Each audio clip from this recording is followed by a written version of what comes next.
Bonsoir à tous et bienvenue au sein de cette émission politique spéciale élection départementale des 20 et 27 juin.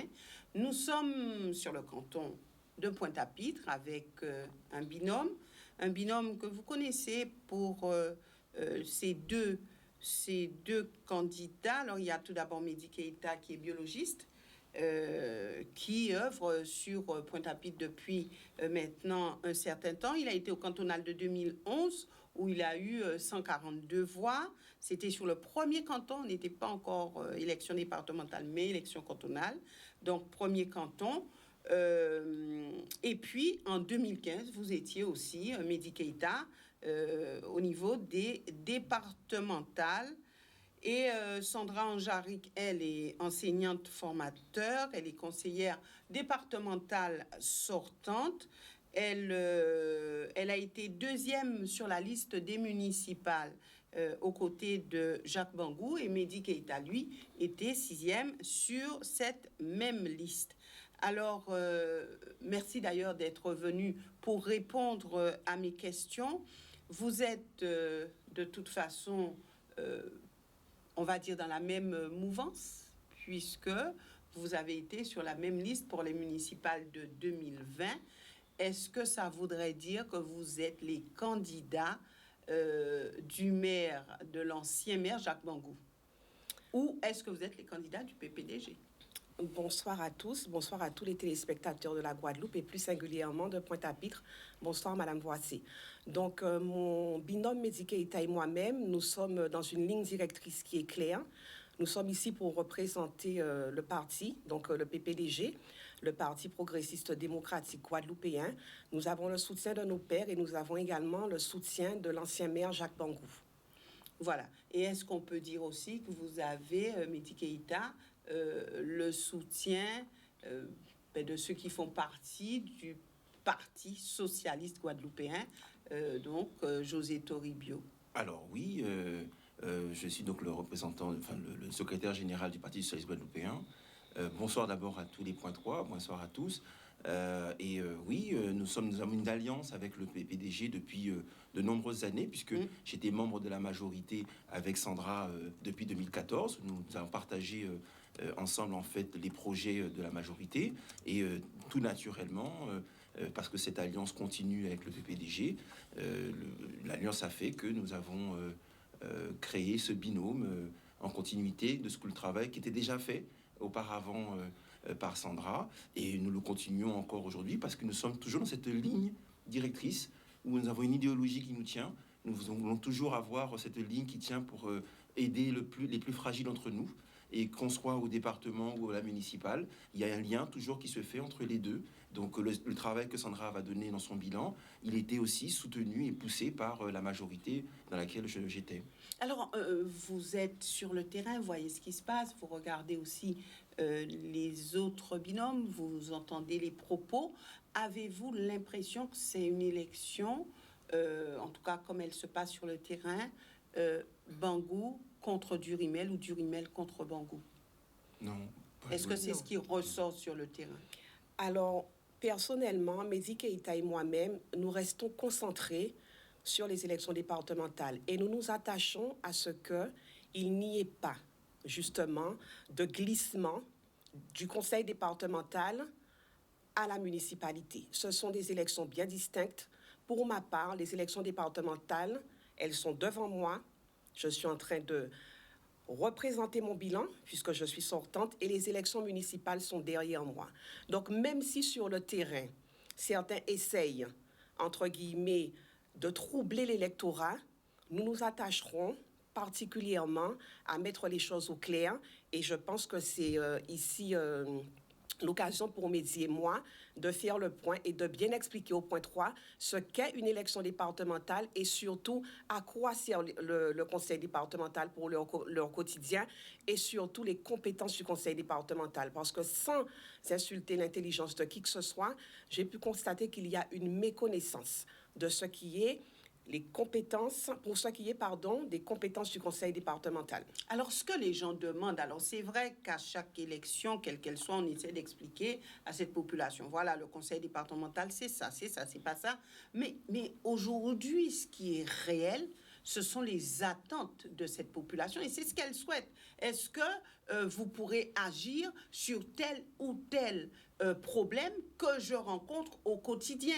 Alors, est-ce que l'important, au lieu d'expliquer, voilà, le conseil départemental peut faire ci et ça, parce qu'on le fait à chaque fois, est-ce qu'aujourd'hui, le discours ne devrait pas être, voilà, votre quotidien, c'est cela, et moi, je peux agir sur tel ou tel facteur.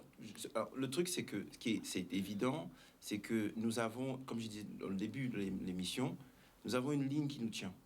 Et c'est pas un problème d'homme, comme vous voulez les gens veulent le faire. Nous avons une ligne politique. Cette ligne politique, elle est très claire. C'est que nous voulons toujours, comme je dis, aider le plus fragile d'entre nous. Et quel que soit le travail que nous faisions, l'un et l'autre, que ce soit à la municipale ou au départemental, c'est toujours pour aider le plus fragile.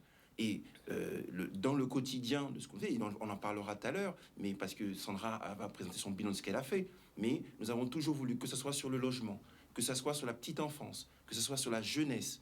Nous avons toujours voulu faire en sorte qu'on s'occupe, on se préoccupe des problèmes des Pointois et des difficultés parce que malheureusement l'équipe qui est là aujourd'hui n'a pas compris ça. Ils ne voient que leurs problèmes à eux. Donc voilà, nous voulons vraiment, Sandra et moi, se concentrer sur répondre aux problèmes des Pointois du quotidien. Alors oui, et ça va vous permettre de réagir, Sandra Anjaric. Oui. Alors ce qui se dit de par vos adversaires, mais aussi sur Pointe-à-Pitre, c'est que c'est un canton qui a été délaissé, les personnes sont en grande précarité, en grande difficulté. Alors, est-ce que ce discours, c'est un discours purement, je vais dire, populiste, ou est-ce que c'est une réalité? Est-ce que vous avez pu agir en action sur ce canton? Et donnez-nous 2-3 exemples, parce qu'on ne pourra pas aller plus loin. Alors, venant des adversaires, le contraire m'aurait étonné. Je suis justement une conseillère départementale sortante et vous m'offrez aujourd'hui l'occasion de retracer le bilan sur le canton de Pointe-à-Pitre avec le conseil départemental. J'ai été élue, pour le rappeler, en 2016, donc 1 an et demi après mes collègues. Donc, il a fallu que je rentre au conseil départemental et que j'adopte une méthode. Donc, la méthodologie que j'ai adoptée, elle est simple. Donc, j'ai travaillé avec les services du conseil départemental, mais également, je me suis tissé un relais associatif, donc implanté dans les différents quartiers de Pointe-à-Pitre, pour qu'ils soient mes porte-voix. Je vais prendre des exemples concrets, précis, sur les collèges. Au niveau des collèges, nous avions par exemple, pour le collège de Nestor de Kermadec et le collège de Michelet, une problématique pour la pause méridienne. Les enfants entre midi et 2 qui ne mangeaient pas à la cantine parce qu'il n'y a pas de restauration scolaire restaient très souvent sur la place de la Victoire, aérés, à se battre. Nous nous sommes penchés sur le problème et nous avons décidé d'acheminer ces élèves avec un transport pour qu'ils puissent se restaurer au collège de Front-de-Mer. Donc nous avons sécurisé la pause méridienne de nos collégiens. Le conseil départemental sur le canton de Pointe-à-Pitre, c'est quoi?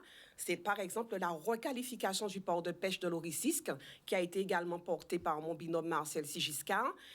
Ce sont 12 jeunes qui étaient autrefois appelés des écailleurs de poissons, qui ont pu bénéficier d'une formation, donc d'une insertion professionnelle et sociale durable, et qui sont devenus, après cette formation, des préparateurs de poissons, et qui ont donc créé des emplois pour certains. Ils font la même chose?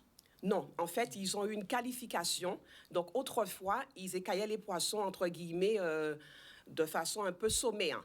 Le conseil départemental a requalifié le port. Maintenant, ils ont des mesures et des normes d'hygiène. Donc, maintenant, les choses sont faites de façon propre, avec des normes européennes qui ont été exigées. Et donc, ils ont gagné en employabilité. Puisque, comme je vous dis, certains ont pu créer des emplois, d'autres travaillent sur le port de pêche, et d'autres aussi ont pu passer des examens leur permettant d'aller plus loin. Le conseil départemental, c'est quoi? C'est l'action de proximité au niveau de ce qui est, par exemple, des dossiers FSL, des dossiers d'APA, des dossiers de téléassistance. À chaque fois que j'en ai eu l'occasion, j'ai accompagné au corps à corps des Pointois qui avait besoin de montage de dossier, parce que parfois les gens sont perdus. Les gens pensent par exemple que le dossier Fonds Solidarité Logement, on va en mairie et ce sera traité. Il peut être traité par une assistante sociale du conseil de la mairie, mais le dossier est ensuite porté au conseil départemental. Pour les dossiers de téléassistance d'APA, j'ai eu l'occasion de me rendre, par exemple, chez les seniors, parce qu'on connaît les difficultés d'écriture parfois et de lecture de nos seniors. Donc, au corps à corps avec eux, je les ai aidés à monter les dossiers sur le canton. Donc, je ne peux pas laisser dire que le canton a été à l'abandon. Sur le canton de Pointe-à-Pitre, avec le conseil départemental et sous le regard de Marcel Sigiscard et moi-même, c'est la rénovation du musée Schellcher qui sera bientôt inauguré. Malheureusement, la crise Covid oblige. Nous n'avons pas pu faire encore l'inauguration. C'est aussi la requalification de nos routes. C'est le rond-point de Grand Camp, limitrophe de Pointe-à-Pitre, qui ne se rappelle pas. Lors des inondations, les montées d'eau où les voitures ne pouvaient pas circuler. Nous avons recréé un nouveau rond-point en relevant la route. Et donc, c'est autant d'exemples précis, comme vous me les avez demandé, que je peux citer aujourd'hui à la population pointoise. Donc, dire que la précarité a pris de l'ampleur à Pointe-à-Pitre, dire que c'est un canton abandonné, c'est faux? Ce n'est pas un canton abandonné, mais nous sommes conscients que la précarité a pris de l'ampleur. Et ce pourquoi?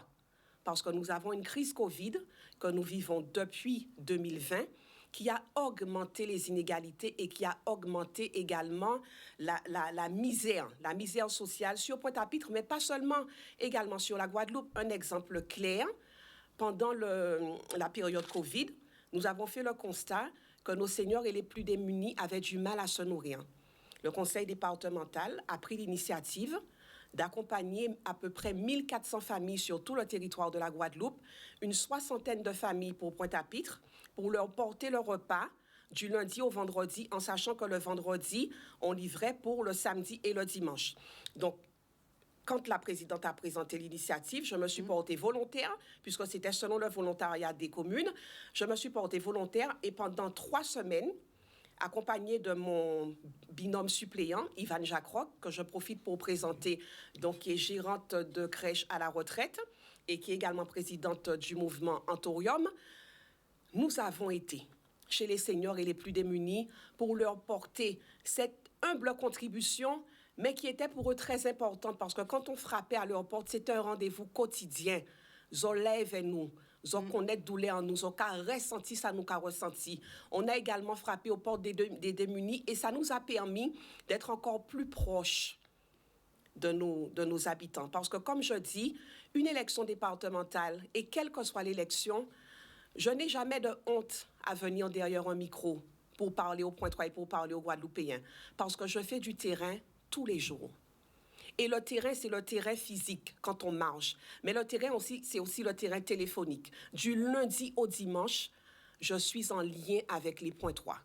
Et je peux vous dire parfois... Vous n'avez pas de vie de famille? Je vous assure que ma vie de famille, elle est organisée. Mes enfants sont impliqués dans ma vie politique. Je leur explique tout ce que je fais. Et dès que j'ai l'occasion, je les emmène également sur le terrain. Mais parfois, dès 6 heures du matin, je suis déjà à l'écoute de mes concitoyens parce que je me dis, si on m'appelle à cette heure-là, c'est parce qu'on a besoin de moi. Donc, quand on fait de la politique, il n'y a pas d'heure pour son prochain. Il n'y a pas d'heure pour aider. Oui. Non, mais c'était pour prolonger ce que Sandra disait, pour vous dire qu'il y a un vrai maillage même des associations qui font qu'aujourd'hui, parce que la municipalité a beaucoup aidé les associations de Pointe-à-Pitre, on sait quand même qu'il y a un fort maillage d'associations qui aujourd'hui ont permis d'avoir des espaces de vie sociaux, de faire un centre social dans Pointe-à-Pitre. C'est toutes ces aides-là que la municipalité, parce que c'est toujours en collaboration que c'était fait entre la municipalité et la conseil départemental sortante, pour que, justement, ce maillage permette d'aider la jeunesse, d'aider les personnes en difficulté. Donc oui, il y a un vrai travail qui a été fait. Non, c'est faux ce qu'ils disent. Et je vous presque envie de dire, c'est presque du mensonge. Alors, comment expliquez-vous qu'il y ait 4 binômes et que tout un chacun vende à la population que c'est un canton en grande difficulté? Alors moi, je vais vous répondre très clairement, parce que la population a besoin de choses. Il y a des voyageurs de mandat, pour l'un. Les appeler comment? Des voyageurs de mandat. Pour l'un, et l'autre qui recherche absolument à avoir un mandat en disant tout et n'importe quoi. Aujourd'hui, ce sont des gens, ils sont en municipalité, ils ont le travail à faire, ils ne le font pas. Parlons très clairement, ils ne font pas le travail qu'ils doivent faire et ils cherchent encore des mandats, à accumuler des mandats. Donc non, il y a, nous, aujourd'hui, on ne veut pas entendre des polémiques, vous voyez bien, on essaie vraiment de présenter ce qui a été fait. Nous savons qu'il y a une précarité qui s'est accentuée, comme la collègue l'a dit, sur le canton, mais tout le travail qui a été fait, que ce soit même, parce qu'elle ne l'a pas dit, mais le département a participé à la rénovation urbaine. Il peut participer. Quand on requalifie les bâtiments, quand on les met en sécurité, bien sûr qu'on essaye d'aider les plus démunis entre nous. Quand on essaye de faire une aide sur le logement et sur le loyer, pour que les personnes puissent rester à Pointe-à-Pitre, là où ils sont nés, là où ils ont grandi, là où ils ont fait grandir leurs enfants. Mais bien sûr que nous aidons les personnes. Alors, dans ce contexte, comment arriver à convaincre? Quel discours tenir pour que cette population puisse vous suivre et voter? C'est marqué sur le terrain ce que l'on fait, c'est comme ça. Alors, Madame Boissé, j'ai envie de dire que le fait qu'il y ait plusieurs binômes sur Pointe-à-Pitre, cela ne me dérange pas parce que je dirais que c'est le jeu démocratique. Après, la population appréciera, mais je demanderai surtout à la population d'apprécier sur pièce. Le mois prochain fera 1 an qu'il y a eu des élections municipales. Ils apprécieront, nous sommes en train de vivre en ce moment à Pointe-à-Pitre une grève, donc à l'initiative du syndicat UTC-UGTG, et on constate tout un chacun la gestion de la grève. Mais moi, j'aime avoir des exemples clairs. Il y a une association que je ne nommerai pas, avec qui j'ai commencé à travailler dès le début de ma mandature et jusqu'à ce jour. Et c'est pour cela que j'invite les personnes de quartier à se fédérer en association. Je ne vais pas demander de multiplier, mais fédérez-vous en association. Intéressez-vous à ce que fait l'association de votre quartier. Je prends l'exemple de cette association. Elle a monté des projets. Et à travers les projets qu'elle a montés pour les seniors, pour les enfants, elle a pu avoir mon accompagnement. Elle a pu avoir également une conseillère départementale présente pour défendre les dossiers. Parce qu'il ne s'agit pas de récolter les dossiers, de les déposer au département et de ne pas les défendre. On les défend où? On les défend en commission. Combien de dossiers ont abouti? Tous les dossiers. C'est-à-dire que j'ai présentés. Par exemple, je prends l'exemple de l'association. Elle a présenté sur les 4 ans et demi que j'ai passés, plus d'une trentaine de dossiers. Et tous ont abouti.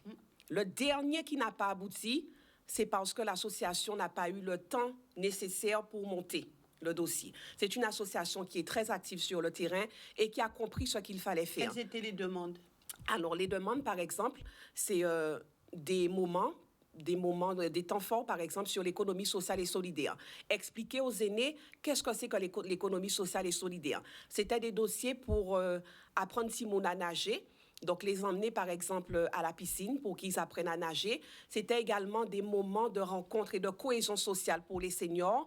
Donc, anticiper, faire des journées de rencontres, des ateliers numériques, des ateliers de couture, des ateliers pour lutter contre l'illettrisme. Ce sont autant de dossiers que j'ai pu accompagner. Et également, la Semaine bleue. La Semaine bleue qui est consacrée à nos seniors. J'ai pu accompagner plusieurs associations de Pointe-à-Pitre. Elles présentent les dossiers. Quand les dossiers sont mal montés, je leur donne les lignes directives que le conseil départemental attend. Et sans m'en vanter, sur les 4 ans et demi où j'ai siégé, plus de 80% des dossiers que j'ai pu défendre ont abouti. Parce que je montre aux associatifs comment monter les dossiers, les lignes de dépenses qu'on accepte et les lignes de dépenses qu'on n'accepte pas, mais j'ai eu la chance aussi de travailler avec des présidents d'associations volontaires, parce qu'il faut savoir qu'on a un formidable tissu associatif sur Pointe-à-Pitre, quel que soit le secteur. Henri IV, Mortenol, Loricisque, la sortie sud-est, donc je veux parler de Chemin Neuf-Raspail, Louisie Mathieu.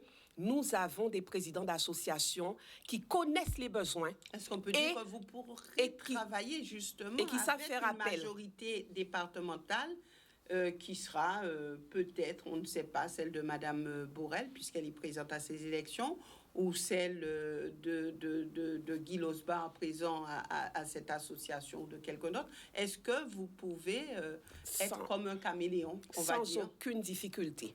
À partir du moment où il s'agit d'aider mes compatriotes, quel que soit le président qui siégera, Mehdi Keïta et moi-même, nous rentrerons dans les clous pour travailler pour l'intérêt. C'est-à-dire faire des compromis. Des compromis. Je vais vous donner un exemple. J'ai eu l'occasion d'aider des associations qui, pourtant, municipalement, ne nous avaient pas accompagnés. Mais si je me dis, en payer des hauts parce qu'il n'y a pas aidé mon municipal, ce sont les points 3 que je prive. Donc, je ne fais pas de distinction quand je fais la politique. J'aide tout un chacun. À partir du moment où la personne a un besoin qui se fait sentir, où l'association a besoin de moi à ses côtés, ou un senior, un jeune a besoin de moi à ses côtés, c'est sans distinction. Il en est de même aussi pour les différents partis politiques. Je ne suis pas là pour segmenter les partis, parce que c'est ça qui tue la Guadeloupe. Trop de segmentation tue la politique en Guadeloupe. Mais vous ne pouvez pas renier votre parti. Je ne renierai jamais mon parti, et je ne l'ai jamais fait. Je suis une femme de valeur, j'ai des convictions. Mais Madame Boissé, vous croyez que s'il y a un dossier pour Pointe-à-Pitre à défendre, et que c'est monsieur X ou Y, qui n'est pas, entre guillemets, de ma ligne politique, qui gère, alors, parce que ce n'est pas ma ligne politique, je dirais, eh bien, pas à travail, mais ne pas travailler, c'est ne pas travailler pour les Guadeloupéens. Ce n'est pas renier son parti. Je resterai toujours dans ma ligne politique, comme je l'ai toujours fait. Et les premiers témoins, et je vais vous donner un exemple très simple, les premiers témoins, c'est au sein de mon parti. Les premiers témoins. Je suis arrivée en politique avec Jacques Bangou et Marcel Sigiscard en 2008. En 2016, je me suis retrouvée conseillère départementale. Il a fallu faire un choix pour les élections régionales. Venons-en. Je parle des élections régionales. Le parti auquel j'appartiens a choisi de suivre Max Mathiazin. J'ai respecté le choix de mon parti. Mais très clairement, dès le départ, j'ai expliqué à mon parti que je ne serais pas de ce choix. Parce que j'ai fait le choix. On a vu que le parti a lâché Max Mathiazin. Alors, mais je vous explique mon cheminement. J'ai fait le choix de rester dans la majorité départementale à laquelle j'appartenais, c'est-à-dire celle de Madame Borel-Lincertin. J'étais dans sa majorité de travail, représentant le PPDG. Elle est elle-même du PS. J'ai dit au parti... Parti ami, quand même, voilà, il faut le dire. Voilà, parti ami, toujours ami.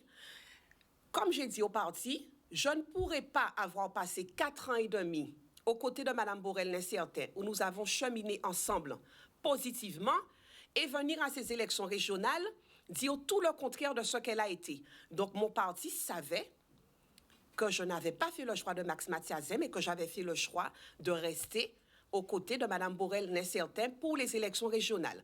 Maintenant, le parti... C'est à cause de vous que le parti a abandonné Max Mathiazin. Maintenant, alors, je vous inviterai peut-être à faire venir Jacques Bangou pour qu'il puisse répondre lui-même en tant que président de parti. Donc, le parti a parfaitement accepté mon positionnement parce que mon parti sait que tout en les respectant, j'ai une ligne droite en politique. Je n'ai pas de ligne brisée. Les lignes droites en politique. Ma ligne, elle est droite. Elle est droite et chacun peut en témoigner. Et je suis dans un parti dans lequel je ne suis pas bâillonnée, où je fais entendre ma voix et où ma voix est comprise et entendue. Alors, vous me donnez cette possibilité, puisque au niveau de cette émission, je ne sais pas si vous la regardez, mais il y a des citations d'auteurs qui, justement, viennent étayer vos propos, ou, bien sûr, contrecarrer ce que vous avez dit. Et je veux partir avec vous sur une citation de Churchill. Vous avez entendu parler de cet homme d'État, homme politique, oui. Qu'il était jusqu'en 1965, année de son décès. Il a dit « Certains hommes changent de parti en fonction de leurs opinions, d'autres changent d'opinion en fonction de leur parti. » Alors, comment analysez-vous cela et qu'est-ce que ça vous renvoie, Mehdi Keïta? Vous avez un parti politique, il est le fondement d'une idéologie sur laquelle vous allez. Et Sandra et moi, nous sommes issus de partis politiques qui ont toujours défendu, socialement parlant, les populations. Et donc, cette ligne directrice, le parti, en fait, il a une ligne, c'est une ligne idéologique. Donc, il n'y a pas une opinion que l'on a en fonction des élections ou une opinion en fonction du parti. On a une ligne idéologique. Et c'est ce qui fait aujourd'hui que le fondement d'un parti fait qu'il a une ligne idéologique. Et cette ligne-là, lui permet, en fonction de l'environnement lequel il évolue au fur et à mesure du temps, lui permet de toujours défendre le plus fragile d'entre eux. Donc, je ne sais pas si j'ai répondu complètement à votre question. Non, pas vraiment. Mais c'est le fondement. Il ne faut pas se faire piéger. Ce n'est pas le problème de l'opinion publique, parce que ce que vous voulez faire, c'est comme je vais faire dire, c'est que on va changer en fonction de l'opinion publique. En fonction de l'opinion publique. C'est une citation. Il y a une idéologie. Vous avez une idéologie qui vous fonde, c'est-à-dire le plus fragile, et vous la défendez en permanence. Et vous allez là où vous êtes sûr que ça permet de le défendre le plus fragile. Donc, quelle partie de cette citation vous convient le mieux alors? On a le fondement de son opinion. Donc, certains hommes changent de parti en fonction de leurs opinions. Oui, il change de parti pour son opinion. Non, il ne faut pas qu'il change de parti. Enfin, il faut que le fondement... Ils changent d'opinion en fonction de leur parti? Oui, peut-être, oui. Oui. Parce que le parti est fondé sur une idéologie précise. D'accord. Et pour vous? Alors, Madame Boissé, cette citation, elle colle parfaitement à ce que nous vivons actuellement pour ces élections départementales et régionales. Moi, je dénonce, et je le dis avec force, et j'espère que mes propos ne vont pas choquer, je dénonce cette prostitution intellectuelle à laquelle nous assistons. Nous voyons des personnes, et j'ai même envie de dire certains hommes en jupette, passer d'une liste à l'autre, d'un parti à l'autre, pour obtenir un mandat. Je rappelle que le conseiller départemental, il gère la misère sociale, la misère humaine. Il n'est pas là pour gérer ses poches.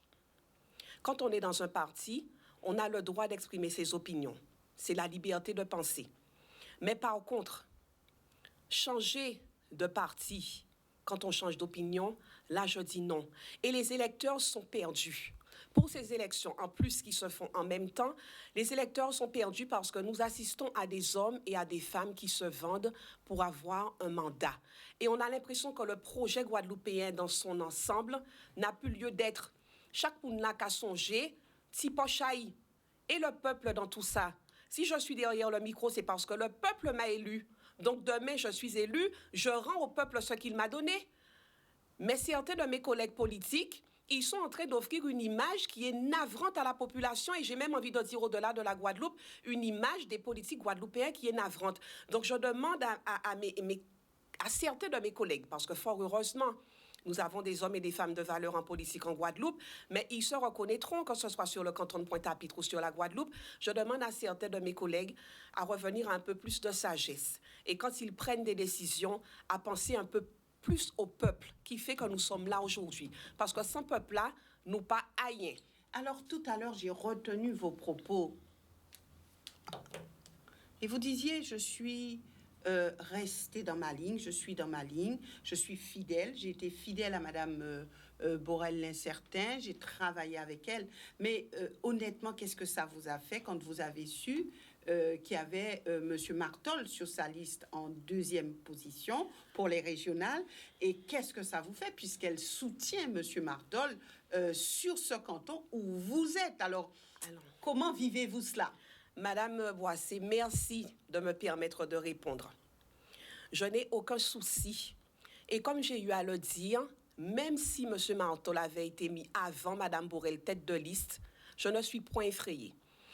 Pour être en transparence avec les points 3, j'ai eu une rencontre avec la présidente, Mme Borel, une rencontre en tête-à-tête qui a été initiée. Et elle m'a fait la proposition de l'accompagner sur cette liste, parce que Mme Borel connaît mon bilan sur Pointe-à-Pitre. Et comme j'ai eu à lui expliquer, je n'ai pas d'ambition régionale. Et j'ai souhaité rester concentrée sur les départementales. Mais quand Mme Borel viendra ici même, sur votre plateau, vous aurez l'occasion de l'interroger sur mon bilan. Parce que, comme on dit, c'est pas qu'à vanter qu'à sali. Mais le fait qu'elle soutienne M. Martol a répondu à un appel qu'elle a lancé. Elle m'a lancé cet appel. Je n'ai pas répondu à cet appel parce que moi, je me concentre sur une élection. Je ne cours pas après plusieurs lièvres à la fois. Et comme vous le rappelez tout à l'heure, j'ai une vie professionnelle à mener, j'ai une vie familiale à mener, et être conseillère départementale, c'est déjà un vaste chantier. Donc, il n'y a pas de souci, Borel-en-Jaric. Il n'y a pas de souci. Pour les élections régionales, mais les élections départementales, on est bien d'accord. Alors, tout cela, tout cela, il faut que les points 3 comprennent. C'est de la pure stratégie. Vous comprenez ce que je veux vous dire? Il est sur la liste des régionales. J'attends que Mme Bourrel, ici, vienne dire le bilan de Sandra Anjaric en tant que sortante, puisque M. Martol, il est entrant. Donc, je vous demande même de l'interroger sur mon bilan, si vous en avez l'occasion. Parce que pour moi, tout cela est purement stratégique. Et je ne suis pas du tout... Ça vous fait quand même un petit pincement au cœur pas sur du les tout. départementales? Je vous assure, parce que le travail que j'ai mené, je le connais. Les points 3 savent ce que j'ai fait pour eux. Je n'ai aucun pincement. Vous savez, au début, quand je suis rentrée en politique, mon dos, il était petit. Mais après, j'ai appris à élargir mon dos. Et maintenant, tout glisse. Je ne suis point démontée. Parce que quand vous savez qu'il n'y a pas de travail, ou déstabilisé. Mais comme moi, en savant travail, en pas ni pour déstabilisation, quelle que soit la personne qui est en face de moi, sur le canton de Pointe-à-Pitre, qu'elle soit arrivée depuis 40 ans en politique, qu'elle soit arrivée depuis 1 an, depuis 5 ans, elle ne démontera pas Sandra Anjaric en double devant yo pour élection là ça. Alors maintenant, rapidement, puisque nous avons même pas tout à fait une minute pour conclure, vous avez le temps de vous engager sur un point concernant ce canton. Sur quoi peut-on vous faire confiance? Un point. Alors, je vais être rapide, et je me mettrai 2. La jeunesse, c'est important. L'accompagnement des jeunes, parce que sans l'accompagnement des jeunes, la parentalité, on ne peut rien faire. C'est très important. Et le deuxième point, c'est de tout faire avec le département, si on est élu, pour pouvoir aider à finaliser le Centre des Arts, parce que c'est une vraie plaie pour nous, parce que le Centre des Arts, c'est de la formation culturelle pour l'ensemble des Guadeloupéens et l'attractivité pour Pointe-à-Pitre. Rapidement, voilà. Merci, Mehdi Keïta. Alors, Madame Boissé, sans hésitation, le traitement des dossiers FSL, APA, télésurveillance, et précisément le délai des traitements. Parce que je voulais aussi le signaler, les assistantes sociales du conseil départemental font un travail de fourmi. Elles croulent sous le travail. Et je souhaiterais, et je vais m'engager une fois élue, avec les collègues du conseil départemental, à renforcer ces équipes. Parce qu'elles veulent bien faire, mais il faut que vous sachiez que pour qu'une assistante sociale passe faire une visite à domicile, entre le dépôt du dossier et la visite de l'assistante sociale, il s'écoule 2 mois minimum. Donc, réduire le délai d'attente, parce que les familles sont en souffrance. Donc, c'est le point sur lequel je m'engagerai une fois élu, que les familles attendent moins, avec un renforcement des équipes et notamment des assistantes sociales qui traitent les dossiers. Merci à vous. Merci Mehdi Keïta. Merci Sandra Anjaric d'être venue sur ce plateau. Merci aussi à vous, téléspectateurs, de nous suivre régulièrement. Un rappel, donc vous pouvez regarder sur le Facebook de Canal 10, sur YouTube, mais aussi, bien sûr, ce direct ce soir. Mais aussi, vous pouvez regarder demain à 9h30, où vous aurez tous les binômes de ce canton de Pointe-à-Pitre, et ainsi vous pourrez faire votre choix. Vous aurez le choix entre ces 4 binômes. Merci encore d'être venu sur ce plateau et excellente soirée à tous. Bonne soirée. Merci. Merci de m'avoir rappelé la posture.